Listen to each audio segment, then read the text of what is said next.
tempo virou. Mudanças climáticas, aquecimento global, catástrofes ambientais, elevação do nível do mar, escassez de alimento, degradação dos recursos hídricos, extinção das espécies, pandemias... que mais? Tô esquecendo de algo? Bom, já tá claro que ou mudamos a nossa maneira de habitar nesse mundo ou será o fim da espécie humana. Mas calma, sem desespero. Estar informado sobre a realidade é importante, mas mais importante ainda é saber o que fazer com essa informação. Eu sou Giovana Nader e esse é o Tempo Virou, um podcast que irá tratar sobre temas atuais, colocando em pauta os novos tipos de práticas e pensamentos que já estão fazendo a diferença no planeta. Episódios novos toda terça, sempre com a presença de convidados especiais.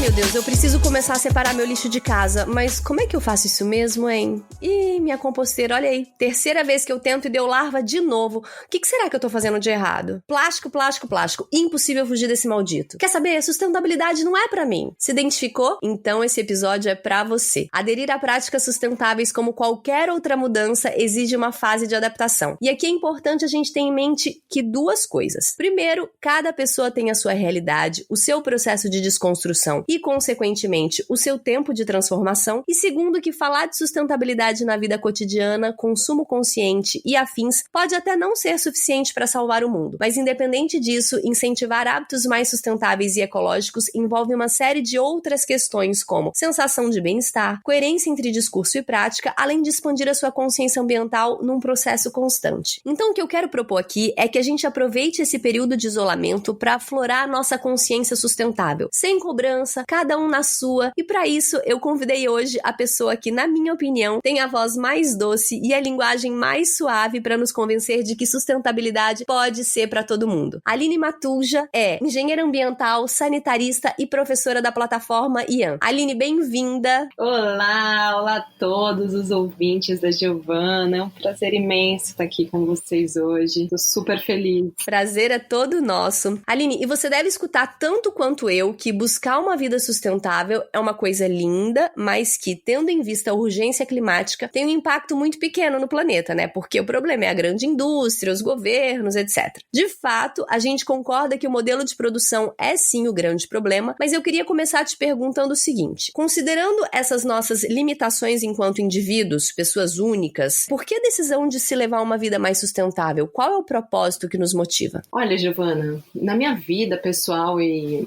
também na maneira como eu conduzo os meus trabalhos dentro dos projetos de sustentabilidade, uma visão comum que a gente tem dentro dessa rede é de que a gente está vivendo uma transição. E as transições, elas são muito mais lentas do que a ansiedade, ela é muito mais lenta do que a gente gostaria, né? Então a gente não percebe, assim como você não percebe o crescimento de um bebê quando você está vendo todo dia, e aí vem alguém de fora que ficou 3 dias sem ver o bebê, e aí ele vê a diferença, a gente também não nota, mas a gente está num movimento de transição, que é uma crescente, mas que tem seus altos e baixos, que tem profundas crises, né? Então, essa é uma premissa inicial, e a outra premissa de sustentação dessa visão é que nós existimos nesse momento presente. Tenho procurado ritualizar, inclusive, todos esses momentos em que a gente se dedica a direcionar uma energia para construir um outro mundo. Então, eu acredito que é isso que a gente está aqui fazendo hoje, gravando esse podcast. Quem estiver escutando esse podcast também está fazendo isso. Então a gente existe nesse exato momento.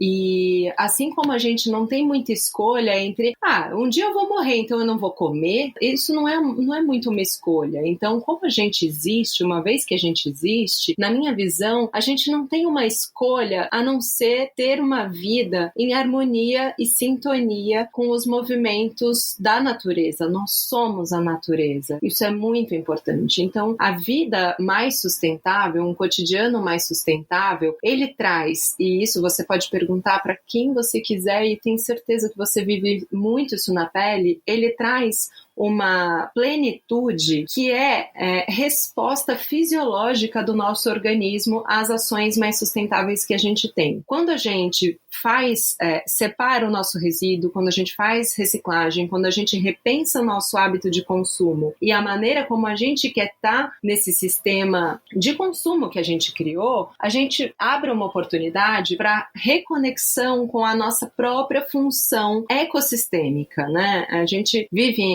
muitas pessoas provavelmente que vão escutar a gente, vivem em grandes centros, e os grandes centros de hoje em dia, eles são configurados de uma tal maneira que dificilmente ao longo do nosso dia corrido a gente se lembra que tem uma função ecossistêmica. Mas embaixo de todo esse concreto, e se você olhar pela janela e enxergar uma planta, uma companhia vegetal que seja, você já vai perceber que você faz parte de um ecossistema. Então, a prática sustentável no dia a dia é, em última instância, a reconexão, a redescoberta da nossa função ecológica como pessoas. Foi bom você tocar nesse ponto dos centros urbanos, porque a gente vive totalmente cercado de prédio, concreto, distante da natureza, e eu tenho justamente essa sensação constante tentando me conectar com a natureza. E a gente, não só em termos sensoriais, né, um pisar na grama já é uma delícia, a gente sabe, já tá comprovado, é isso que você falou, é fisiológico, que a gente é mais feliz perto da natureza, mas pra mim também já tá num lugar muito desconfortável, por exemplo, quando uma berinjela chega na minha casa da maneira mais fácil possível, e eu não tenho conhecimento sobre nenhuma etapa daquela berinjela, que não foram poucas essas etapas. Pra você, quais são essas consequências desse distanciamento, né, e como a gente, mesmo na cidade, pode vivenciar momentos mais conectados à natureza? Boa pergunta, Giovana, você está cheia de boas perguntas. Eu pesquisei sobre você também, apesar de eu já te conhecer muito, teve muita pesquisa. Por exemplo, 1/3 de tudo que a gente planta no planeta é desperdiçado. 1/3 do que a gente colhe em todas as lavouras do mundo. E esse desperdício, ele acontece de uma forma ou de outra, né? Dependendo do lugar onde a gente está, né? Em países subdesenvolvidos, por exemplo, ou países emergentes, em desenvolvimento, como queiram chamar, como o Brasil, essa perda acontece muito na distribuição, né? Antes de chegar na nossa casa. E mesmo assim, dentro de casa, a gente ainda perde, né? A gente ainda se descuida a respeito de 10% de todo o alimento que a gente compra. Para mim, esse descuido todo que a gente gera, né, esse excesso, essa ausência de planejamento na compra, na cozinha, no comer, está muito ligado a gente não enxergar as outras etapas do nosso consumo. Então, uma prática de sustentabilidade que é muito recomendada para reduzir o desperdício de alimento mesmo, é você plantar, nem que seja os temperos da sua casa. Aquela valorização que você vai dar pro seu pé de manjericão que está na sua janela e você viu crescer, vai te ensinar a lidar melhor com o alimento que chega na sua casa. Eu acho que o desperdício de alimento, ele é uma das consequências desse distanciamento. A gente vai se desconectando de todo o processo de vida que tem ao nosso redor, né? Então a água, a gente já não sabe de onde vem, a gente já não sabe se pode confiar na água, então a gente né, tudo que a gente ingere. Então a água das cidades, a gente descuida, a gente vira as costas para o rio. O Brasil, a gente discute muito sustentabilidade, e a nossa rede brasileira de sustentabilidade também tem uma tendência de se espelhar no que acontece nos países que estão mais avançados nesses assuntos. E lá nesses lugares, as pautas atuais também são outras, né? Eles, por exemplo, não falam mais, você não vai pegar muitas referências na Alemanha, na Nova Zelândia, na Austrália, nos Estados Unidos, a respeito de tratamento de esgoto. Isso não vai virar uma pauta quente, não vai virar uma pauta da moda ou uma pauta que a gente vai trazer muito nos nossos conteúdos, e se a gente ficar só se espelhando nesses lugares, né? Então, no Brasil, a gente sente o cheiro ruim do Rio Tietê, do Rio Pinheiros, da Lagoa, Rodrigo de Freitas e todos os outros corpos hídricos, né, muito poluídos do nosso país, e a gente nem se dá conta, é o excesso de um cocô tóxico e é um excesso de efluentes industriais, de tanto que a gente consome, de uma ideia de consumo que ficou clara agora durante a quarentena, que é muito exacerbada e que está poluindo tudo e que traz uma falta de confiança para a água que a gente bebe. Então, o distanciamento da natureza, do ciclo da natureza, traz como consequência a gente não participar ativamente das políticas públicas mais emergenciais do nosso Brasil. É comum a gente ouvir críticas, né? Os ecochatos, eles não estão preocupados, não estão prestando atenção na economia. Sustentabilidade, ela está intimamente ligada à política, intimamente ligada à agenda política do país que a gente quer, né, da forma de desenvolvimento que a gente quer, desde a comida que a gente come, da água que a gente bebe, até se as pessoas têm banheiro em casa ou não. Então é uma pauta que é pé no chão, não tem nada de modismo dentro da rede, e quem ultrapassa as primeiras camadas, né, da superficialidade do modismo, que pode existir também nesse movimento da sustentabilidade, logo percebe que sustentabilidade não é uma pauta de patricinhas, é uma pauta fundamental, é uma pauta periférica, é uma pauta quilombola, é uma pauta indígena. E uma das mais urgentes. É uma pauta urgentíssima, é uma pauta que define hoje se a gente vai ter um futuro possível ou não. A gente sabe, né, que a sustentabilidade também, por mais que a gente está falando muito no poder individual, ela é infinitamente mais efetiva quando ela acontece de cima para baixo também. Então, é muito mais efetivo quando leis governamentais proíbem estabelecimentos de usar a sacolinha plástica do que esperar que cada pessoa tenha consciência de levar sua sacola retornável. Mas até mesmo para promover essas mudanças políticas, a gente precisa dessa consciência coletiva, de todo mundo junto. Isso que você falou, para mudar essa percepção, muitas vezes, que nunca foi discutida antes, é uma pauta totalmente nova, a gente precisa de um discurso coerente, acolhedor. E muitas pessoas colocam isso num ecochato, e você tem o dom dessa comunicação muito clara, né? Como você acredita ser o melhor caminho de se introduzir esse tema com as pessoas? Obrigada, Gi. Eu acredito realmente que coerência tem a ver com a prática na vida pessoal, tá? Então, quando a gente estimula os hábitos de autorresponsabilidade e autocura, a gente está estimulando coerência. E a coerência é que vai se espelhar para a segunda camada, né, imaginando a vida como uma cebola, onde você está no centro e você vai tendo camadas. Eu tenho relatos claros de pessoas, né, da nossa rede, pessoas que me seguem e que acompanham o trabalho e que decidem seguir uma rota de coerência em sustentabilidade, como elas começam a em seguida influenciar positivamente a família. E aí é importante fazer esse parênteses, porque geralmente a influência na família começa com os conflitos. E quando o pessoal vem me pedir socorro, né, sobre esses conflitos que a coerência de sustentabilidade delas está trazendo para o ambiente da família, eu preciso dizer, só respira que isso faz parte. Mostra como isso te faz feliz. Mostra como a coerência faz parte agora, assim como você faz o seu exercício físico, você faz yoga, você tem uma prática espiritual, a sustentabilidade está integrada a tudo isso e ela traz uma coerência que te facilita muito a praticar depois um discurso de cidadania, um discurso de transformação também do seu negócio, do ambiente de trabalho onde você está inserido, né? É muito difícil você querer trazer ações sustentáveis para o seu ambiente de trabalho, seja ele na prática do dia a dia, ali do escritório, da escola, ou mesmo de mudança do business em si, se você não pratica isso em casa, né? E então, é por isso que eu falo, composteira é um laboratório de ciclo da natureza, é uma oportunidade de você observar a biodegradação, que é uma das coisas mais mágicas e belas e reais da sustentabilidade. A nossa insustentabilidade gera impactos que podem ser, inclusive, medidos. A gente tem até uma expressão que antes ficava restrita aos cientistas e que agora está cada vez mais popular, que é a pegada de carbono. Aproveitando aqui os seus conhecimentos sobre números e indicadores, explica pra gente o que é essa tal da pegada de carbono e como ela mede a nossa emissão de CO2 individual. Bom, a gente é fissurado em números, né? Assim, a nossa sociedade é assim e os números, eles são até sobrevalorizados e a gente adora, né?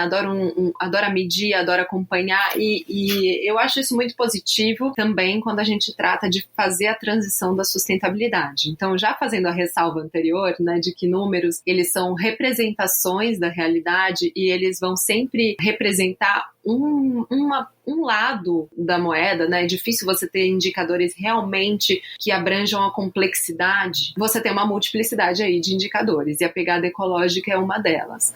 Ela reúne vários parâmetros, né? Como o consumo de energia, a forma como você se transporta, o que você faz com os seus resíduos, qual é o tipo de comida que você come, de onde ela vem. Ela reúne tudo isso e te gera um resultado em números de planeta que seriam necessários caso todo mundo resolvesse viver como você vive. E é muito sensibilizador, né, a pegada ecológica, porque você tem a ferramenta lá na internet, qualquer um pode entrar, pode deixar o link na descrição do podcast, e você vai ver.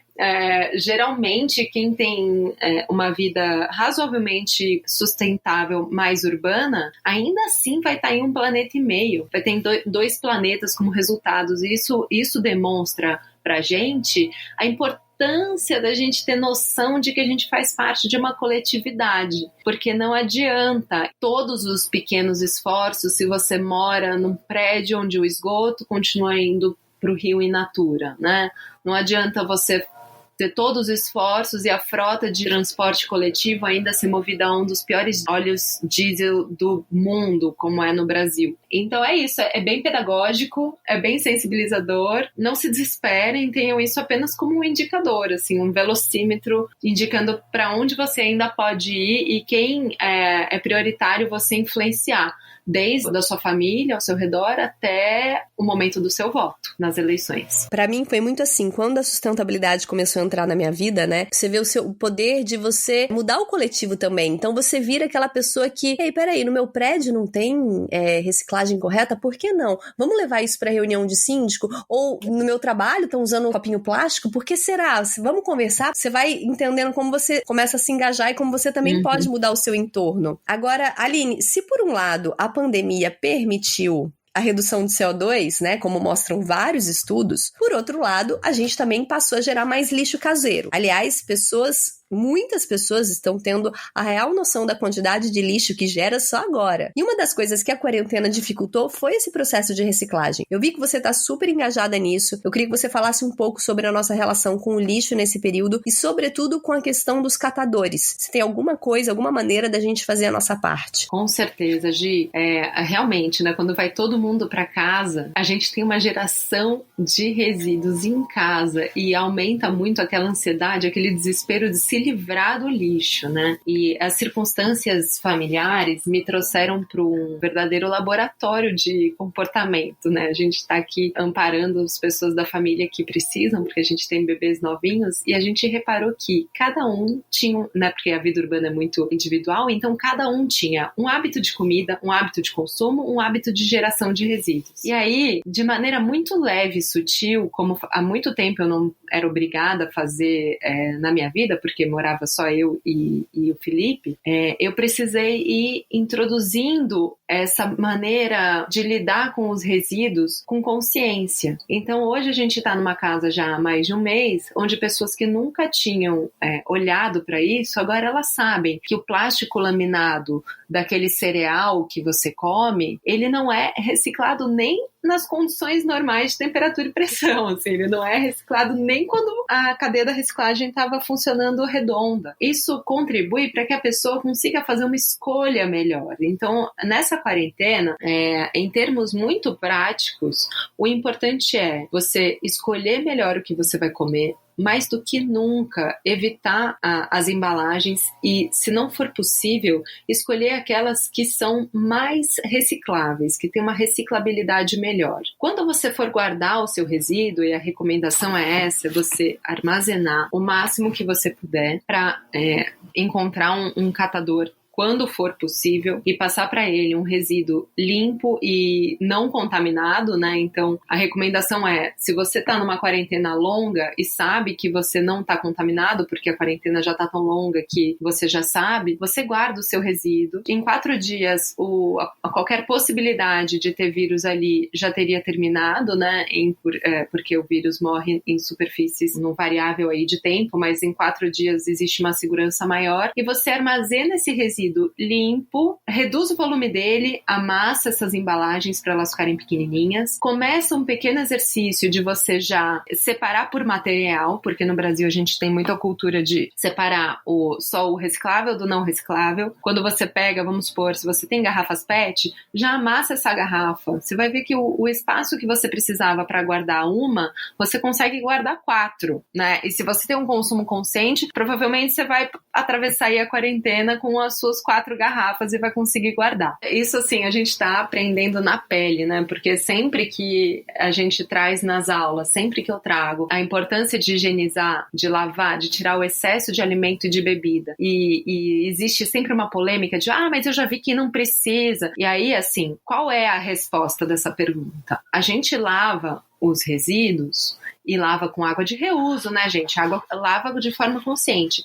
A gente guarda para a gente ter uma condição sanitária melhor nas cooperativas de reciclagem. Não é o processo tecnológico da reciclagem que me obriga a lavar. Não é. Eu vou botar esse plástico sujo ou limpo numa máquina e ele vai picar, vai lavar e vai sair uma matéria-prima reciclada limpa, né? Com exceção do papel, que é muito suscetível a se desmanchar, né, e a ficar bem contaminado e inviabilizar. A gente lava o resíduo para diminuir rato e barata nas cooperativas, gente. Português claro é esse. E agora, quando a gente está guardando em casa, você faz isso para melhorar isso na sua própria casa. Então, é isso. Você higienizar os recicláveis é mais importante do que nunca para você ter uma condição sanitária tranquila aí no seu apartamento, na sua casa. E aí você aprende que a reciclagem é feita muito manualmente no Brasil. Ela é artesanal, que nem a cerveja dos hipsters de Pinheiros. Ela é muito feita à mão no Brasil.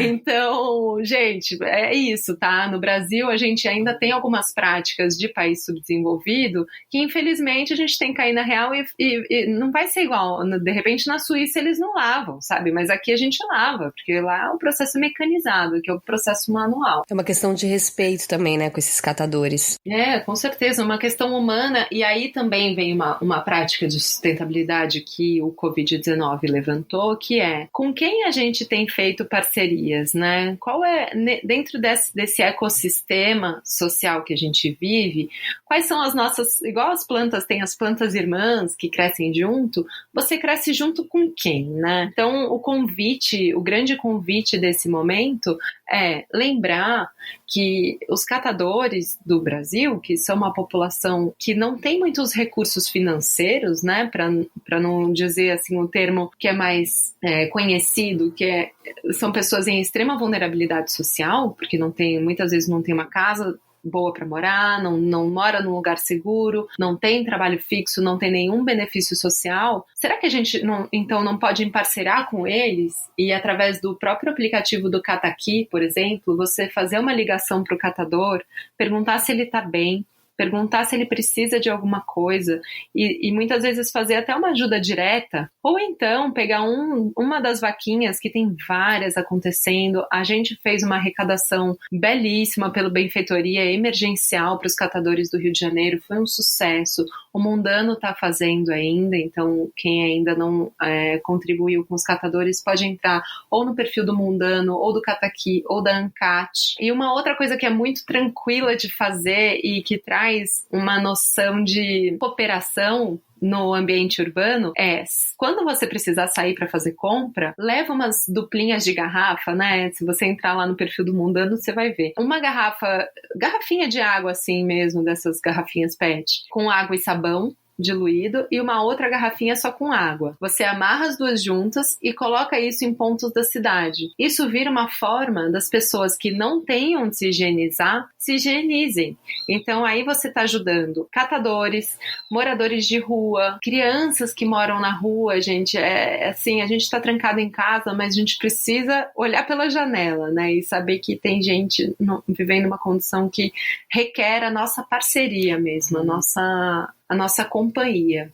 seja ela como puder ser, né? E agora, para finalizar, eu queria que você falasse para quem tá ouvindo uma mudança simples que você implementou, que depois você pensou, meu Deus, como que eu não fiz isso antes? É melhor, mais ecológico, mais barato, mais tudo. E que quem tá em casa na quarentena pode implementar desde já. Faz tempo que eu não me deparo com uma coisa nova, assim. Eu acho que, assim, plantar em casa é algo que tem múltiplos benefícios, né? Gera desde a economia financeira, gera um ambiente mais bonito, mais perfumado, comidas mais frescas e é R$0, né? Então, eu acho que um convite que fica para as pessoas buscarem plantas companheiras também da sua quarentena e iniciar um plantio que seja afetivo e que te permita romper um pouco essa barreira de humanos só terem que estar com humanos para humanos poderem estar com plantas e saiba que dentro, naquele solo, na terra do seu vasinho, tem milhares de micro-organismos irmãos que te ajudam também, assim como tem um monte na sua barriga, e celebre o fato de você ser em si um ecossistema. Para se reconectar com a natureza, você não precisa ir para a floresta, você não precisa ir para as montanhas, para a praia. Você pode, num metro quadrado, ter uma prática de reconhecimento e celebração dos 4 elementos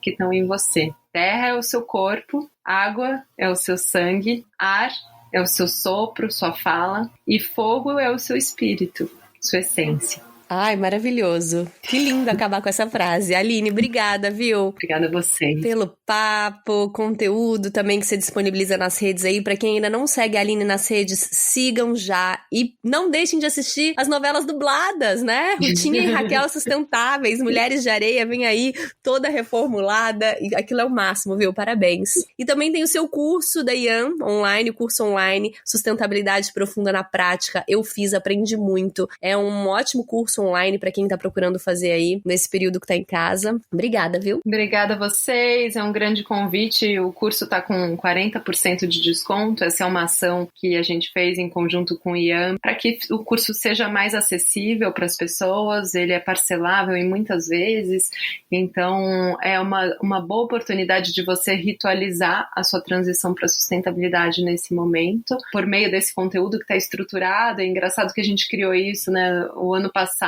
sem saber que isso tudo aconteceria, né? Então, foi a intuição que me mandou criar essa forma de estar com as pessoas. Tem muitas pessoas fazendo, a gente tem uma troca muito boa online. E fica o convite para quem ainda estiver nessa busca. Vai ser um prazer. É ótimo, eu fiz inteiro. Que bom! Pessoal, é isso. Eu termino com gostinho de quero mais. Espero que esse episódio ajude vocês a darem um início na jornada sustentável e individual de cada um. A mudança começa dentro da gente, então bora aproveitar esse período de recolhimento para começar a colocar essa sustentabilidade em prática. Um beijo e até a próxima terça.